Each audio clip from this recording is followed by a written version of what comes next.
গল্পের নাম ডাইনির লিচু গাছ। বন্ধুরা, খুব সুন্দর সুন্দর মজার মজার গল্প তোমরা সবাই সাথে থাকো, গল্প শোনো। একদিন মিনা বলল, কি গো, এইভাবে আর কয়দিন যাবে? ঘরে তো কোনো খাবার নাই, কি খেয়ে বাঁচবো আমরা? কি আর করবো বলো, আমি তো প্রতিদিনই কাজ করি, কিন্তু যে ওই হিসাবে টাকা পাই না। পরের দিন সকালে মিনা বলল, আজ ঘরে কিছুই নাই, তুমি কিছু বাজার করে নিয়ে আসো। রিনার কথা শুনে রাশেদ ঘুম থেকে উঠে বলল, তুমি বাড়িতে থাকো, আমি জঙ্গলে যাই।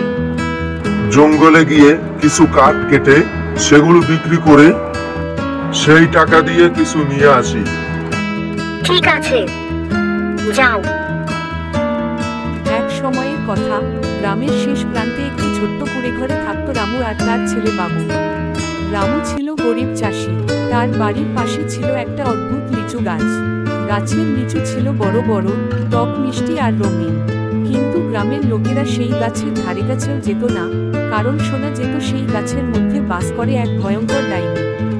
রাতে গাছের লিচুগুলো জ্বলজ্বল করতো আর ভেতর থেকে হাসির আওয়াজ ভেসে আসতো। অনেকে বলতো ডাইনির রূপ নাকি লিচু গাছের বড় লিচুর মধ্যে দেখা যায়। রামু ভয় কোনোদিন গাছের দিকে তাকাতো না। একদিন রামু আর বাবু খুব অভাবে পড়ল। ঘরে চাল ডাল কিছুই নেই।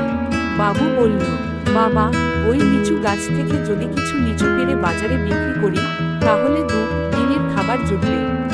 রামু ভয়ে ভয়ে বলল, ও গাছে হাত দিলে ডাইনি রাগ করবে, বা কিন্তু ক্ষুধার জোর বেশি।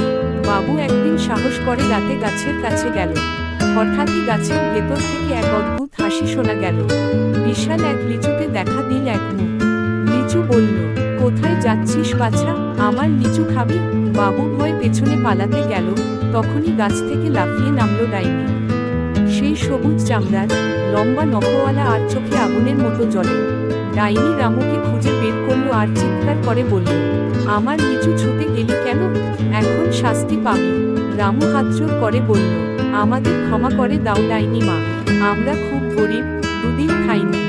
ডাইনি হেসে বলল, ঠিক আছে, সাহস দেখিয়েছিস, তাই আমি তোদের অভিশাপ দিচ্ছি না।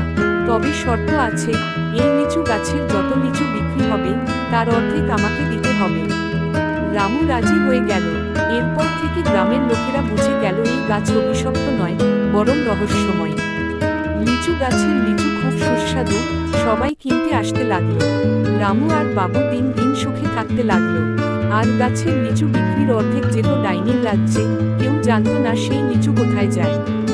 এভাবে গরিব রামু আর তার ছেলে ডাইনির লিচু গাছের কল্যাণে সুখে শান্তিতে দিন কাটাতে লাগলো।